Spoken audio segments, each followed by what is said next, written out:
Welcome back to Inside the Lines. Happy Wednesday. Happy Valentine's Day from me and Joe Flacco here. He is my Valentine today and every day I'm in this office. Shout out Joe Flacco. All right, let's get into happy Valentine's Day to everyone not on our S list here. Speaking of, 3-3 last night, however, profitable night for my real Valentine, Austin Reeves, with a plus 140 over 3.5 rebounds here. He really comes up. This is the climb, all right? We're climbing out of yesterday after our awesome day Sunday. We're getting back on track here. Yeah, it should have been better.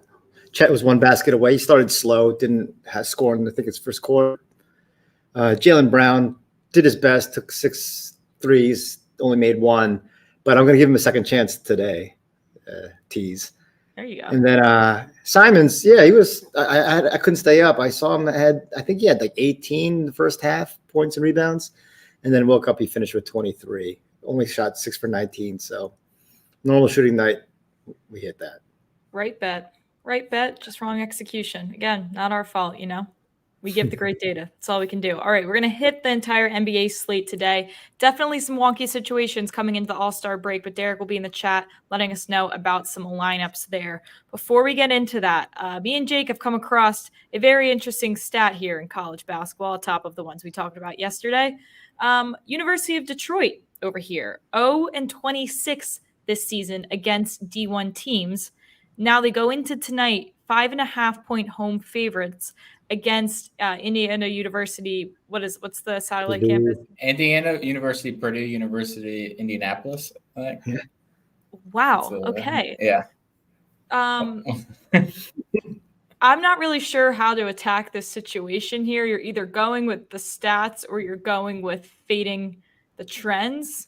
Do you have any thoughts on this game? Well, the funny thing is we have Detroit winning by 10 in the database. So we like 0-26 Detroit to win and cover in this game. I mean, Mike Davis, he led Indiana to the Final Four. I guess it was almost 25 years ago, but he was an established head coach. He coached Indiana, he coached UAB, Texas Southern. He's been around for a while, so it's pretty crazy to think a guy's been around this long. It's 0-26 as a coach, and I mean Detroit's schedule isn't that hard. They should have won one of these games. They did lose the second leading scorer of all time last year, Antoine Davis, Mike Davis's son, who's out of eligibility. But this is just crazy that they're 0-26. I believe it's 22 years ago. Sorry, Jake, because that was when Maryland beat them in the championship game, and that was 03 or 02. 22. That was my second date with my wife, and it was a wonderful day because I wanted to go out with her again, but I didn't want to go out Saturday night because the Final Four game was on. So she suggested brunch, which was so nice. And so wonderful marriage, but also Maryland won their sole national championship that weekend. And for the question about the golf data in the chat, I know that McClure puts out good golf data on Sportsline. I actually bet Nick Taylor when they went to – I saw the HQ research team send out a note that Charlie Hoffman was 1-2 in playoffs all time, and he lost his last 2. I went to Hard Rock, so it was -110 in favor of Nick Taylor. Put $50 on there, my first Hard Rock golf bet, and it cashed next to Nick Taylor. But maybe we could start doing some more golf data. But I definitely look at Mike McClure stuff. It's really good. We have a live golf sim built, but I don't know how to retrieve it. We did it for a promotion for Microsoft 6 years ago. It updated hidden somewhere very far back. Yeah. Oh, all right. Sorry. Oh my God, I was muted. That is a crazy rookie move by me. Sorry, guys. All right. Golf may be on the way. We can always look into that. We can do about everything here if we really try our best. All right, let's move on. If you guys answer that poll, if you think Detroit can pull this off and cover the 5.5-point spread, I'd like to hear your guys' thoughts with the poll. Maybe I'll sprinkle some money on whatever the chat decides here. All right, let's move on to the NBA slate that we have today. We're just going to rip through the games. We have player props for just about every game here. We'll start with the Hawks headed to Charlotte. Charlotte catching a little home steam here and some steam to the under as well. Yeah, unfortunately, I think I had plus 7.5 was available this morning, but it's now moved off. It's down to 6.5 most spots because since the trade, Grant Williams actually has put up 21 and 15 in 30-plus minutes. He shot 5 for 12 from 3. Seth Curry the other day had 18, 7-11 from the field. Charlotte has surprisingly covered 4 of their last 5 games.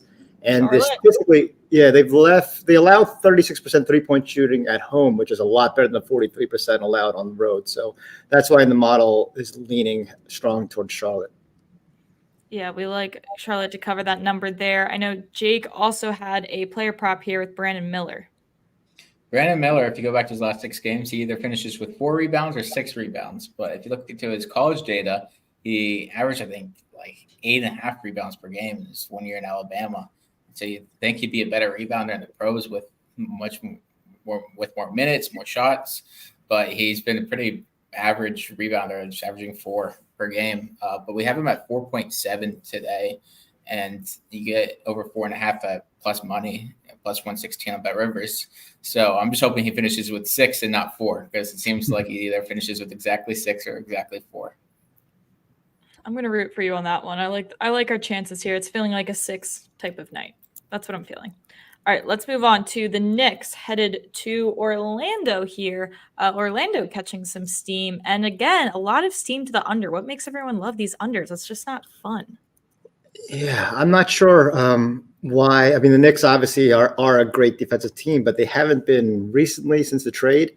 Houston, in a controversial way, didn't score much in that loss that the New York is protesting. But before that, New York allowed 125 and 122. The Orlando games have gone 4 straight overs, so maybe there's some feeling that they're kind of regret to do for an under game. But Orlando averages 114 at home versus just 109 on the road. The average New York game total is 6 points higher on the road at 228. And the Knicks also are out with an OG Anunoby. Hartenstein is a game time decision. DiVincenzo Probably is out. And he's probably out. So with the players who are out and Orlando being at home, the model likes the over. Yeah, Gary Harris also out. For someone who doesn't really know anything about Gary Harris, what does that really affect here? I mean, he's a good defensive player. All those guys from Michigan State are good, right?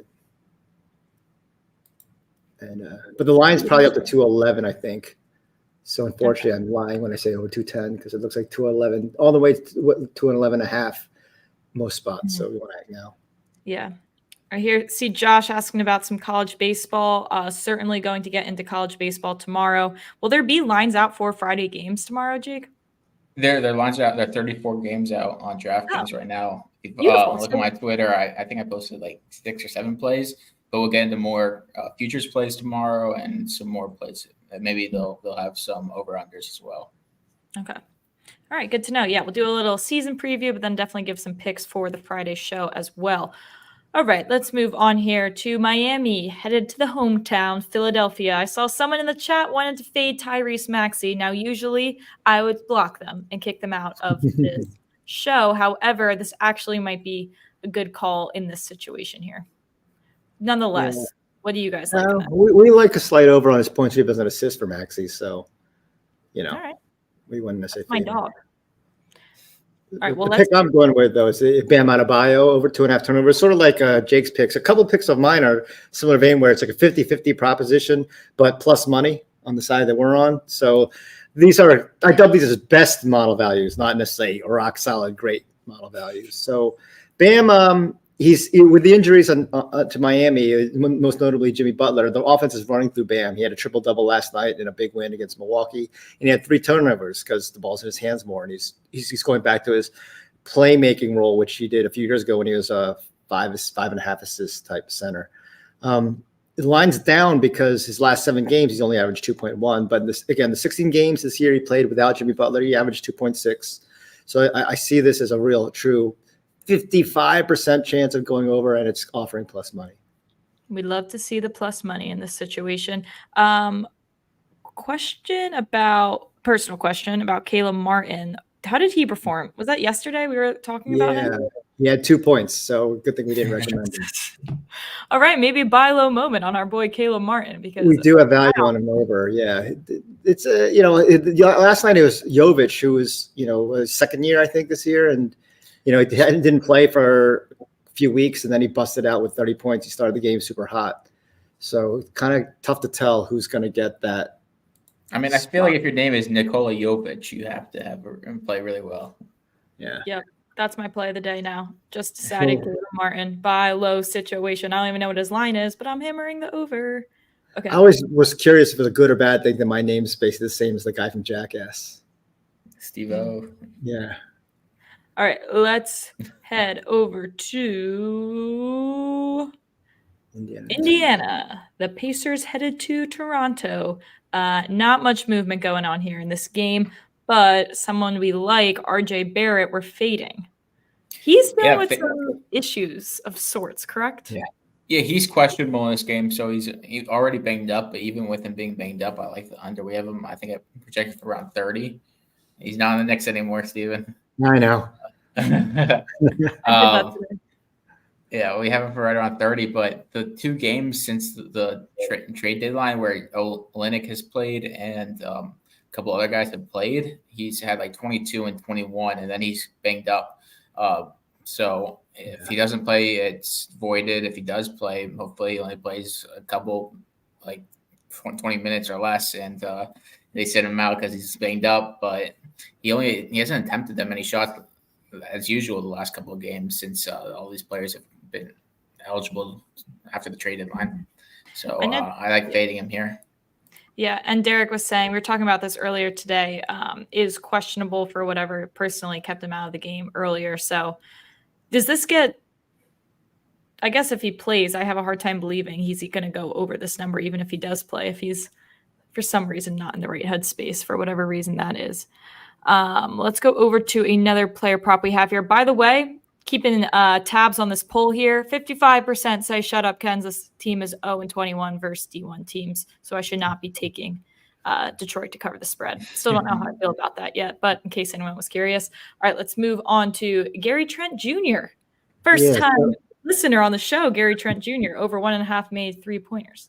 So hopefully he's the reason why RJ Barrett comes under. But he has is projected for 2.3. He's averaging only 6 points a game his last 3 recent games, but he had 2 made threes in all those games. So what he does, the little he does do offensively, it's usually from 3-point line. The over is 15-8 at home this season, again with a 2.3 average.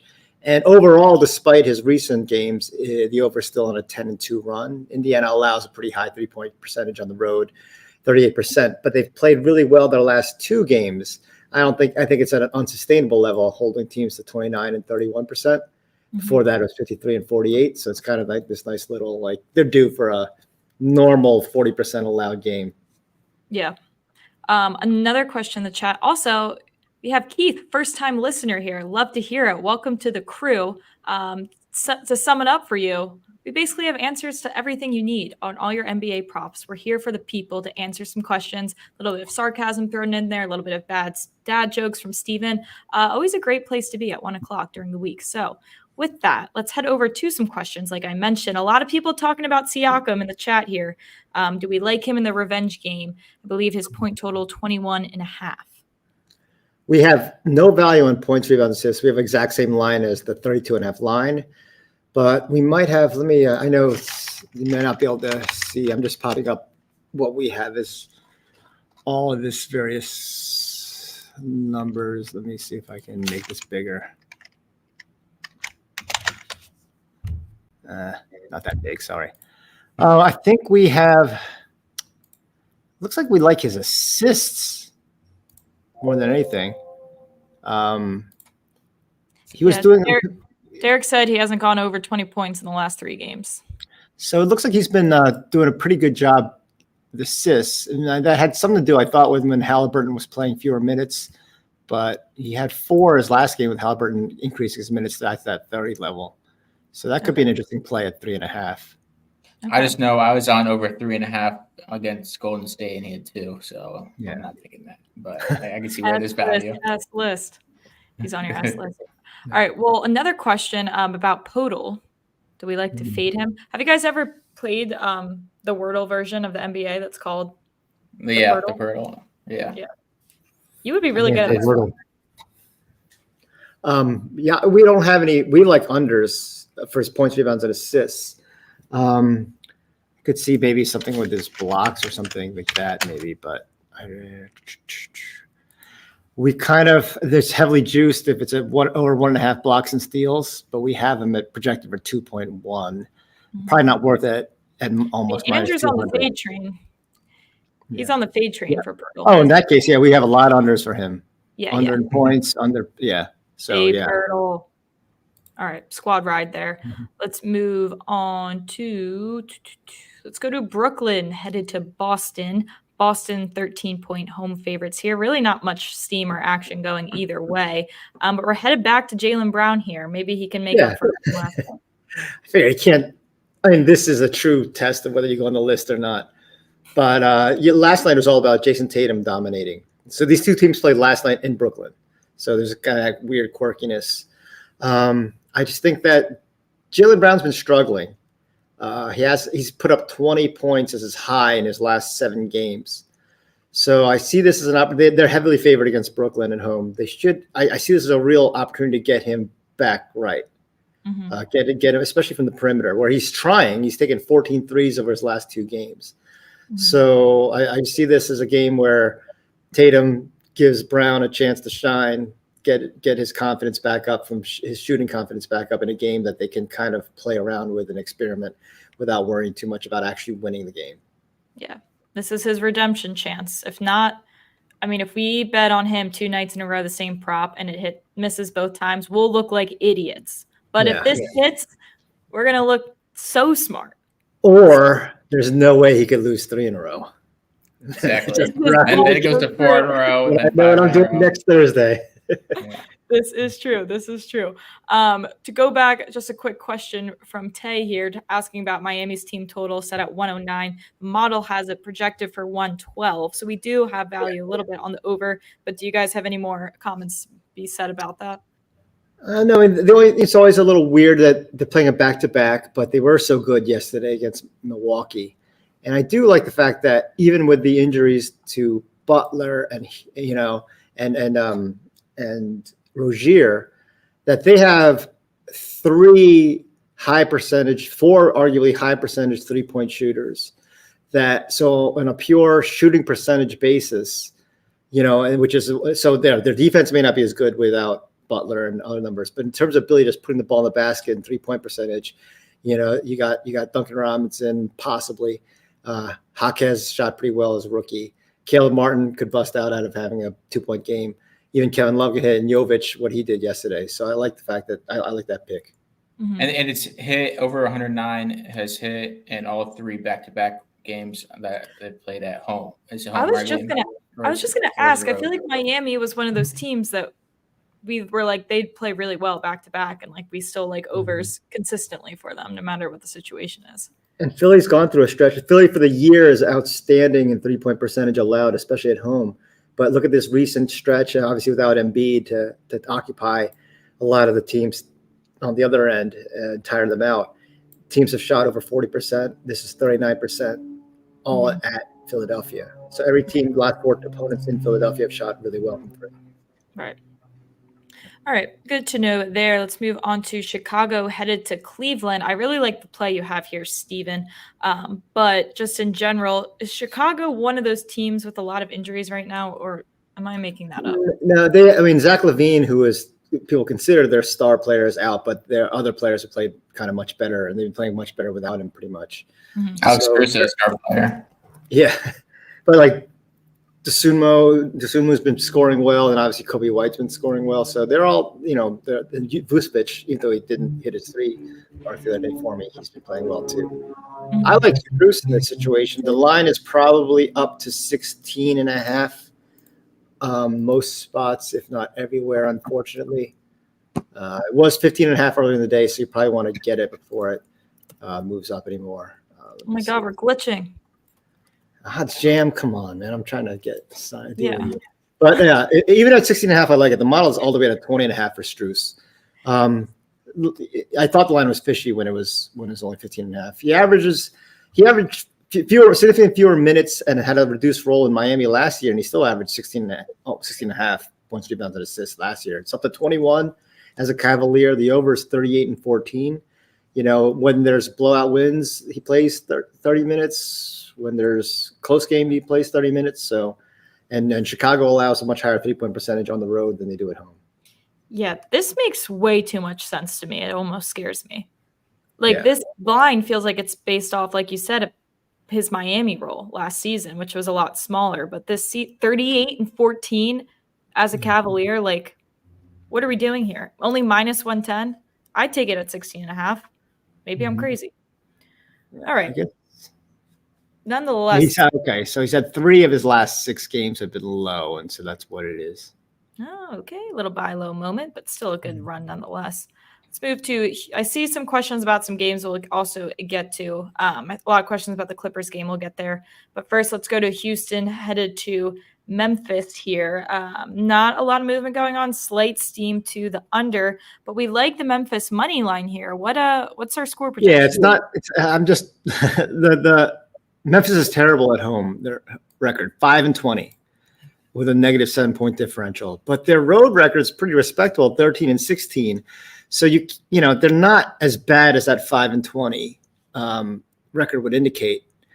And the 5-20 is matched by Houston's 5-20 on the road. So I'm thinking that this is more closer to a 50-50 matchup with significant plus money on Memphis at the money line. And with the line is ticked down from 3.5 plus 3.5 to plus 2.5 in most spots. I'd rather just go with the money line in this case. Yeah. This will be a game, maybe just sprinkle the money line and literally spend no time watching. Yeah. Let's go with Vince Williams, a player prop that Jake likes also. Yeah, I know Steven's been on a lot of Vince Williams player props, so I'm going to take one from him right here. And we have a lot of value on over points and assists. He's been going way over on his assists the last couple of games. He's 8, and 9 the last couple of games. His points have been down a bit, but then Vliet's out for Houston. I think Cam Whitmore's out for Houston, so they don't have as much depth. So that should help Vince Williams. And I like that we have value on Memphis in this game, so that takes away the threat of the blowout a little. And Memphis's point guards are out as well. I mean, Derrick Rose might play, and he's their third stringer on the depth chart. Gigi Jackson was suspended last game, and he's back this game.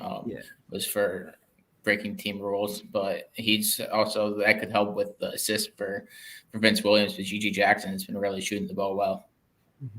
Yeah, this might be ugly. Andrew asking about Segun rebounds here. The line looks like it's at 9.5. Might be a good spot for him.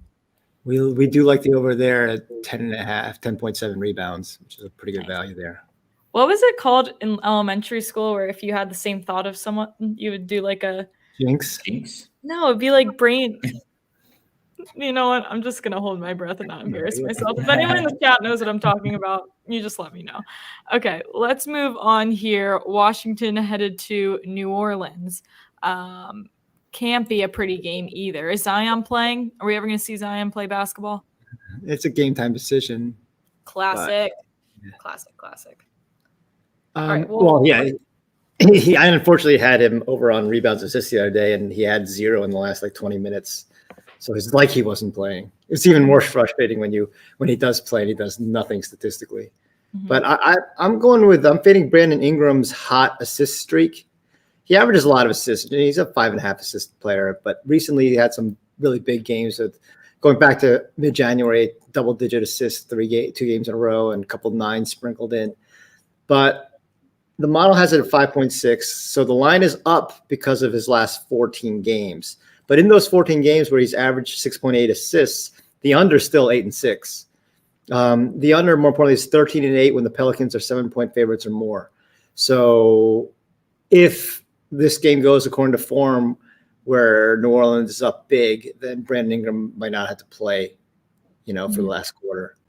And then with Zion, if Zion is out, then maybe they'll look for Ingram more for his offense, and he'll take more field goal attempts and score more than as far as being a passer. Mm-hmm.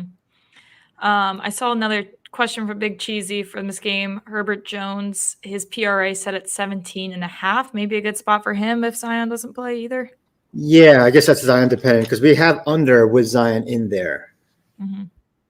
All right. But, Yeah, so that might definitely. be something when we get closer to game time on Twitter. Maybe if people have questions about that, we can certainly get to, because obviously he's a big part of this game. And why you can never bet on Trey Murphy, because we never know if Zion Williams is playing, and he kills my vibe every single time. I have beef with Zion. All right. Anyways, that's neither here nor there. Let's head over to the Spurs going to Dallas. Not too much movement going on here, but we're looking at Wemby to have 4 turnovers. That's a lot. Yeah, he's racking up all these stats, but he's also racking up turnovers. I went to go look at if we have value on his blocks and steals, but we have more value on his turnovers. In the one game he played against Dallas this season, he had 5 turnovers. We have him projected for 4 turnovers today. He's a turnover monster, but he's been playing really well because he's had the ball in his hands a ton, and Dallas is right in the middle of the pack when it comes to opponents' turnovers, so they've been solid.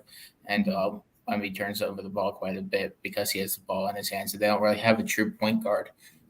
So he dribbles the ball up, and he's a little loose with the ball, which is probably so talented, and kind of goes hand in hand with all these highlight plays and his turnovers, because some guys go for reach and he'll dunk on them or they'll steal it. Yeah. Do we have any value on his blocks and steals here? So we have him at 3.8, I think, and his over is 3.5. So it's pretty much right in line at minus 130 with the odds. So no value, a little better value on his turnovers. That's what I went to go look. It's going to be on his blocks and steals. I definitely wouldn't bet under. And turnovers. I would not bet under. Yeah, especially, but Dallas doesn't. But Dallas is in the bottom of the league when it comes to opponent block shots. So they don't have a ton of shots blocked, but the last couple of games they've had a decent amount. That's why I just like turnovers a little better. Mm-hmm. How about Sochan here? 2.5 assists is his line. You can get the over at plus money. Yeah, this is another slightly over 50% chance of actually happening, but with plus money, it's recommended. He's not playing point guard, which was a kind of a silly move to start the season. But, and so he's only averaging 2 assists in his last 10 games, which is adjusted the line low. But, the over is still 28-8 on the road with a 3.5 average. So, and I know this is not particularly scientific, but the over and under 2.5 assists has been zigzagging. It went from under, over, under, over, under, over, under. So it's do over, right? So yeah, again, 50-50 chance, but I would put it at 51%, 52% over at plus money. Mm-hmm. Also, I'm betting on the 3-point shooting for Wembanyama and Vassell to continue being hot. They're combined. I think I have numbers 22 for 43 combined. So, if those guys keep hitting at that rate, then it's just, those easy 3-point made assists. Yeah, no, I feel that. I agree. I wanted to shout out Derek quick. This is an important night to follow Derek's Twitter because of all the late scratches and things with the All-Star situation going on. Twitter is easily Derek. Make sure you're following him. Always, especially a week like this where things are looking really messy and ugly with lineups. Definitely a good resource to have before you lock in your bets. All right, we got a few more games to go through. Time is slipping away. Let's go to the Clippers headed to the Warriors. That should be an entertaining game, but is anybody playing is my question. Yeah, this one is the one that people are playing. Kawhi is out, so the line steam from Clippers -2 to Warriors -3 and maybe more now. The only line I'm going with in this one is Kuminga. I like, again, over his assists. I must have been in a mood today because, again, not a huge, a slight 50% chance better, but a pretty good plus money. I just like the fact that he's coming as he's become even a bigger number 2 scorer on the team. His assist numbers have actually gone up. So he went from he's averaging 2.5 his last 12 games, 2.9 his last 8 games, but he's coming off 2 straight unders. So I kind of like that kind of buy low opportunity. The Warriors are also getting very hot from 3-point range, 45, 41, 53, and 42. So with the ball in his hands more, he's primarily doing his damage in the paint. he's a willing passer now that he knows he's not gonna get benched if he doesn't, score. So I just like the idea of him drawing defenders now because he's getting respect as a scorer, as a 20-point scorer from 2-point range and finding open 3-pointers. Like that a lot. Josh was asking about Westbrook PRA with Leonard out. I just have in general, like, who do you think are the players to target with this injury? What other player props do we want to look at? Terrence Mann sometimes gets more minutes. Westbrook could. I don't think because Westbrook's he had 29 and 28, so maybe he gets some increased run, but they didn't do well. They got smashed at home by Minnesota, so that was probably why Westbrook got more time. Yeah. I think Amir Coffey, I think, has also had some kind of surprisingly big minute games without Kawhi. He's scored double digits in all but 2 games in the last 2.5 weeks. Yeah. Big Cheese is on man as well for his PRA. Over 13.5 at plus money. I like that. Yeah. The other 3 games on the slate, Detroit at Phoenix, Sacramento at Denver, Lakers at Utah. Earlier today, the player prop lines weren't even out. But those are a lot of ugly games with injuries, right? We don't really have much model value to be said or to put on record. Yeah, I didn't see prop lines earlier this morning. Denver, it's because starting backcourt, Jamal Murray and KCP are probably out. For the Laker game, and LeBron, I think, has been ruled out. Although we actually like Utah, the value even if LeBron had been playing. So, but that's because the road splits for Lakers are pretty nasty.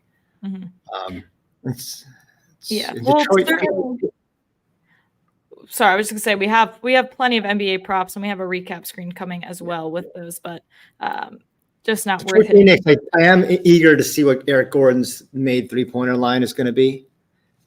He had a nice game with Beal getting hurt, early, and I just always like Eric Gordon in this spot. Yeah. What about Cade here? He had 20 points. Only had 12 points yesterday. Could be a buy low spot for him. Or it could be fade him again. His point line's at 20, I believe. Oh, yeah, we like it over 20 points. I just never trust Cade Cunningham. Fair enough. I like Jaden Ivey. Ivy's been the one who's been, playing pretty well and had one off game, his last game against the Lakers, but before that was really on a run. I think someone else is talking about Ivy in the chat, but let's hit some college basketball quick here. There was a lot of NBA. Any more questions, also reach out to us on Twitter that we didn't get to, but let's hit a little 2-leg money line parlay from Jake here. Richmond playing the UMass Minutemen. I was today years old when I learned that their mascot were the Minutemen. That is awesome. Way cooler than the Richmond Spiders. So I don't know how you're fading them. However, we're also going with Chattanooga money line. They're playing East Tennessee State. East Tennessee State. Yeah, going with 2 teams that are much better at home than they are on the road. We like Chattanooga at home. They've played well lately. They've had a big win on the road against UNC Greensboro as underdogs. They won by 28. So hopefully they take some of that confidence from that game. They also beat VMI. The game before that, it was Samford, but Samford's, I think, undefeated in conference, but at 13-1 or something like that. So that's not a bad loss. East Tennessee State's just 4-8 on the road this season, and they're coming off a game where they lost to Furman, and Chattanooga just won by 28 as underdogs. So all the momentum is with Chattanooga right here. And then on the Richmond side, I think we have them winning by 6 and they're 2.5-point favorites. So it's another good money line play. It's just fading UMass on the road, who is definitely not as good as they are at home. I think they only have 2 or 3 wins on the road this season. Correctly. Tough. Yeah, it's all good. Okay. But we like Richmond at home is the moral of the story. And Nick asked that he was on Neil Quinn, and I like Neil Quinn's prop as well. It kind of ties into that. But you can see that UMass is really good at home and really bad on the road. They're 13-3 at home and 2-5 on the road. That's sounding like Detroit basketball type of numbers there. All right, let's go to this 13-1. There's really 13-1 can spread at home. Dang. Yeah, I guess so. Yeah. All right, kids. I saw them play against the Gators down here in Sunrise, and they had surprised. They were at the time the Gators were big favorites, but I think Richmond covered that game, and they looked pretty good. The Gators won that game, so I've been on Richmond since then, and they've been playing well.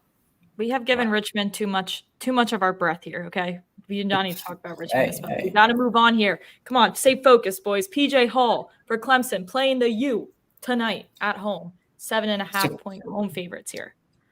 PJ Hall is interesting because he shoots the ball a lot better on the road from deep than at home. If you look at his game log, I think his last 6 home games, he's had 1 or less 3-point made, but on the road, he's been a lot better. I'm not sure if that's going to work for you, Steven. I tried this earlier, going to the 3-point made, but it didn't work.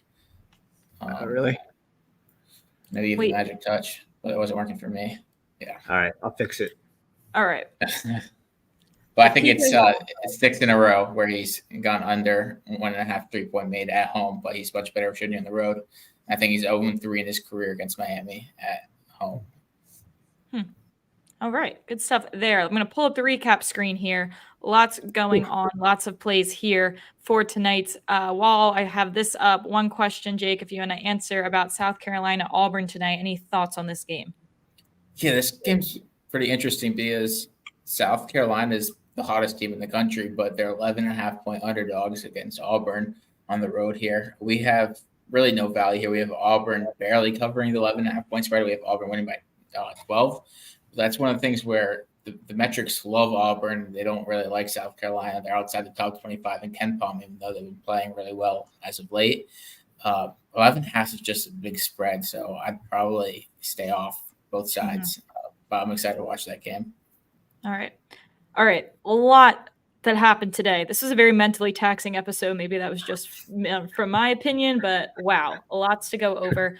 One quick thing I do want to address, sad moment, bittersweet moment. John will not be with us anymore. He's not with the crew.